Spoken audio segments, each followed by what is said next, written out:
월든.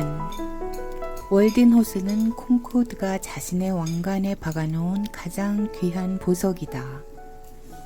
네, 바쁜 현대를 살아가는 우리들에게 원래 주어졌던 자연으로서의 삶을 살아볼 세상을 향해 책장을 찍고 들어갔다 나와도 좋을 것 같은 마음으로 추천하는 책, 헨리 데이비드 소로의 책 월든에서 가장 멋진 한 줄로 시작하는 모나미의 책 읽기입니다. 내가 숲속에 들어간 이유는 신중한 삶을 영위하기 위해서, 인생의 본질적인 사실들만을 직면하기 위해서, 인생에서 꼭 알아야 할 일을 과연 배울 수 있는지 알아보기 위해서, 그리고 죽음의 순간에 이르렀을 때 제대로 살지 못했다는 사실을 깨닫지 않기 위해서였다.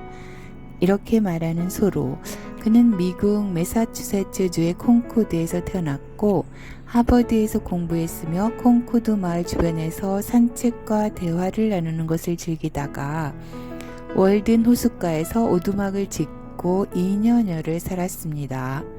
그 7년 뒤에 그곳 생활을 경험으로 한 책 월든이 월든 호숫가의 냄새를 가득 품고 이 세상에 나왔습니다.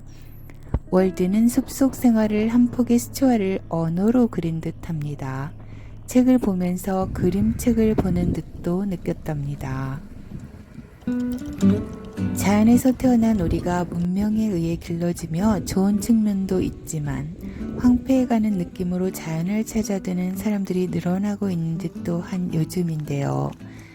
숲속의 자본주의자에서처럼 난 자본주의를 벗어날 의지도 그럴 방법도 알지 못하지만 자연 그대로의 날 것들에 대한 동경심과 회귀 본능도 같이 자리하고 있는 듯하고 이 책은 나의 그런 측면을 자극하며 대리 만족을 시키듯 힐링을 주었습니다. 토지 선생님이 쓴 유고집에서 읽었던 귀절, 마음이 바르게 서면 세상이 다 보인다. 빨아서 풀먹인 모시 적상같이 사물은 싱그럽다에서처럼 언어로 그린 그림을 통해 세상의 청결함을 보는 듯해서 좋았던 책입니다. 삶의 경제학을 시작으로 독서, 삶의 소리, 겨울 호수, 봄 등등 맺은 말까지 18개의 소제목을 달고 월든에서의 생활을 이야기해준 소로의 글. 그 속에는 자연의 소리가 있고 냄새가 있고 생김새가 적혀 있어서 단지 눈으로 읽는 글이 아니라 오감을 다 모아 그곳 생활을 같이 즐기는 듯한 느낌이 들었다고 말해도 좋을 듯 합니다. 500페이지에 달하는 수많은 경험담은 이 책을 직접 보며 만나길 바라며 나의 오감을 초대했던 많은 글들 중에 몇 군데를 같이 나눕니다. 집안 가구가 집시의 짐꾸러미처럼 작은 무더기로 전부 풀밭에 앉아있는 것을 보면 기분이 좋았다. 위에 책과 펜과 잉크가 그대로 놓인 세발 탁자가 소나무와 호두나무 사이에 서 있는 모습도 보기 좋았다.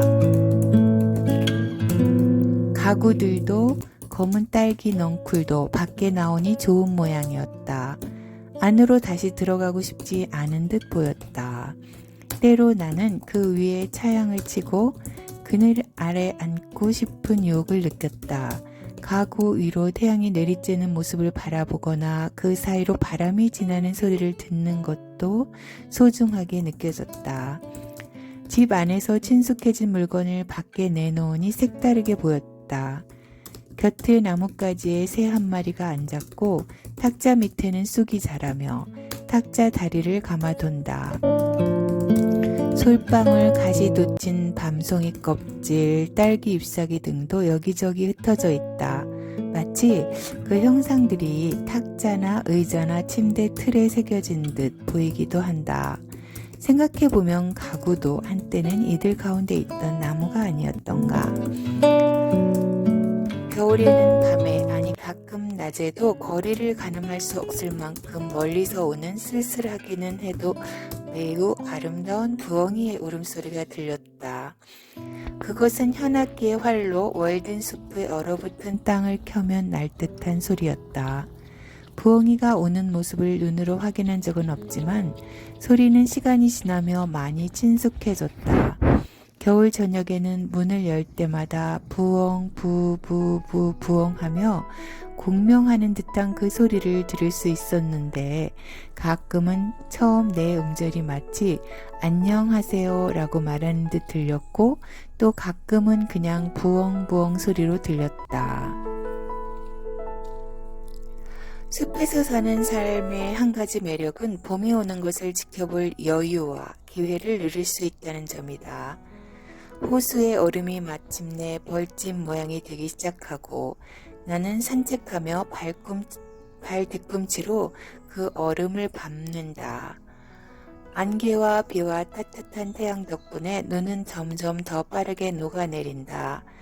낮이 피부로 느낄 만큼 길어지니 이제는 큰 불을 피우지 않아도 돼서 더는 나무를 해오지 않아도 남은 겨울을 나을 수 있을 것 같다. 네, 그가 사용한 언어들이 어찌 그리도 아름다운지요. 소루는 숲속 생활을 통해서 보고 느낀 바를 한 권의 책으로 엮었고 난 그 책 속에서 자연 예찬론자로서의 경이롭고 흐뭇한 마음을 부족한 언어로 표현하기 벅차 흥분해 있던 나의 마음을 대신 표현해 줌에 감사합니다. 자연이라는 투명한 것들을 바라보는 시각 안에 삶을 어떻게 살면 좋을지 서로의 생각을 꼭꼭 담아준 이 책을 알게 되어 감사한 마음 가득 어지럽혀진 마음자락들을 한 줄기 월든 호숫가에 푹 담가 씻고 가는 것 같은 느낌으로 책을 마치며 가장 자연스러운 것이 가장 아름다운 삶이란 생각을 해봅니다. 나는 세상 사람들이 가능한 한 다양한 삶을 살기를 바란다. 그저 아버지나 어머니 혹은 이웃의 방식이 아니라 자기만의 방식을 찾아내 따르라고 말해주고 싶다라는 책 속 소루의 말을 되뇌어 봅니다.